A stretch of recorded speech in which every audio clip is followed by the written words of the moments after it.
ഈ പരിപാടി കേവല വിനോദത്തിനായി മാത്രം നിർമ്മിക്കപ്പെട്ടതാണ്. ഈ കഥയിൽ ചിത്രീകരിച്ചിരിക്കുന്ന കഥാപാത്രങ്ങൾ, അവരുടെ പേരുകൾ, സ്ഥലങ്ങൾ, സംഭവങ്ങൾ മുതലായവയെല്ലാം സാങ്കല്പിക മാത്രം ആയതിനാൽ ജീവിച്ചിരിക്കുന്നവരോ മരിച്ചവരോ ആയ യാതൊന്നുമായി ഇവയ്ക്ക് യാതൊരു ബന്ധവുമില്ല. ഏതെങ്കിലും തരത്തിലുള്ള സാമ്യം തോന്നുന്നുണ്ടെങ്കിൽ അത് തികച്ചും യാദൃശ്ചികം മാത്രം.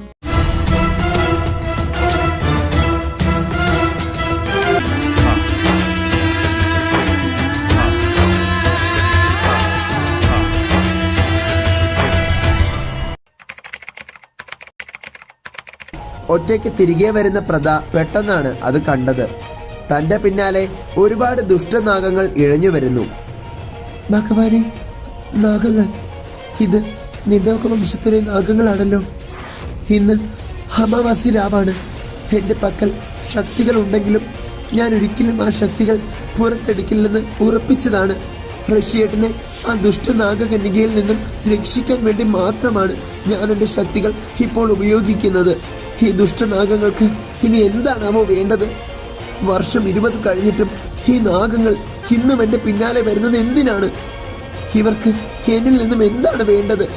പ്രദ വേഗം വീട്ടിലേക്ക് എത്തുവാനായി തൊട്ടരികിലുണ്ടായിരുന്ന ഇടവഴിയിലൂടെ കാട്ടിലേക്ക് കയറി വേഗം നടന്നു നീങ്ങി. നടക്കും വഴി അവൾ ഋഷിയെ ഫോൺ വിളിക്കാനായി ശ്രമിക്കുന്നുണ്ടായിരുന്നു. പക്ഷേ ഋഷി ഫോൺ എടുക്കുന്നുണ്ടായിരുന്നില്ല. ഇതേ സമയം പ്രദയുടെ പിന്നാലെ നാഗങ്ങൾ വീണ്ടും ഇഴഞ്ഞുവന്ന് അവൾക്ക് ചുറ്റും 10 വിടർത്തി നിന്നു. 10 നാഗങ്ങൾ അവൾക്ക് ചുറ്റും 10 വിടർത്തി നിന്നപ്പോൾ പ്രദ പെട്ടെന്ന് ഭയന്നു. ഈശ്വര, ഞാനിനി എന്താ ചെയ്യുക? എൻ്റെ മത്സ്യശക്തികൾ എനിക്ക് പുറത്തെടുക്കാൻ കഴിയില്ല. കാരണം മത്സ്യശക്തികൾ പുറത്തെടുത്ത് ഞാൻ ഓരോ തവണയും എന്തെങ്കിലും കാര്യങ്ങൾ ചെയ്യുമ്പോൾ വീണ്ടും ഞാൻ മത്സ്യലോകത്തിന് ഓരോ കർത്തവ്യങ്ങൾ ചെയ്ത് കൊടുക്കേണ്ടതായി വരും. അതുകൊണ്ട് ഞാൻ എൻ്റെ മത്സ്യശക്തികൾ ഉപയോഗിക്കാൻ പാടില്ല. ശേഷം പ്രദ ആ നാഗങ്ങളോട് എല്ലാവരോടുമായി ചോദിച്ചു, എന്താ നിങ്ങൾക്കൊക്കെ വേണ്ടത്? വർഷം 20 കഴിഞ്ഞിട്ടും എന്തിനാ നിങ്ങൾ ഇപ്പോഴും എൻ്റെ പിന്നാലെ ഇങ്ങനെ അലയുന്നത്? എന്താ നിങ്ങൾക്കിനി വേണ്ടത്? ആ ഇന്ദ്രനീലം എൻ്റെ പക്കലില്ല. ഞാനിപ്പോൾ മത്സ്യലോകത്തിന് ഒരു കർത്തവ്യവും ചെയ്യുന്നവളല്ല. നിങ്ങൾക്ക് വേണ്ടത് എൻ്റെ കയ്യിലില്ല എന്ന് ഞാൻ പറഞ്ഞില്ലേ? അന്നേരം ആ നാഗങ്ങളിൽ ഒരു നാഗം മനുഷ്യരൂപം സ്വീകരിച്ചുകൊണ്ട് പറഞ്ഞു, അല്ല ഇന്ദ്രനീലം, നീ ഗുഹയിൽ നിന്നും എടുത്തുകൊണ്ട് പോകുന്നത് ഞാൻ എൻ്റെ കണ്ണുകൊണ്ട് കണ്ടതാണ്.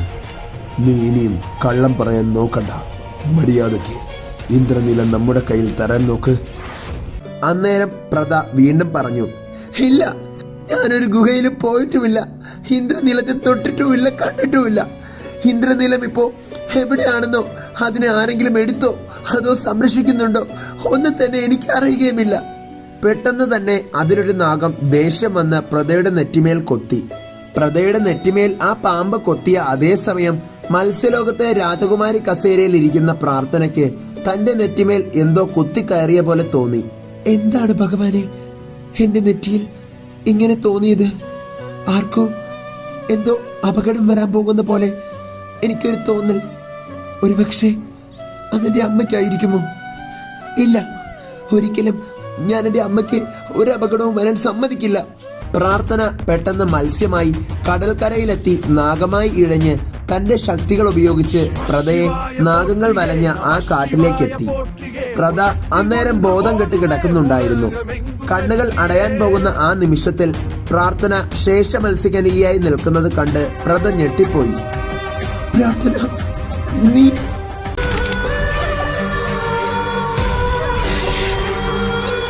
നിന്നെ നമ്മൾ ജനിപ്പിച്ചു, പഠിപ്പിച്ചു, വളർത്തി. ഇപ്പോൾ ഇതാ കല്യാണവും കഴിപ്പിച്ചു. ഇനി നിനക്ക് നിന്റെ വഴി. ഇത്തവണ ഈ പ്രാർത്ഥന സ്വന്തം അമ്മയോടാണെങ്കിലും പോരാടും. ഞാനിപ്പോഴും മത്സ്യകന്യകയാണ്.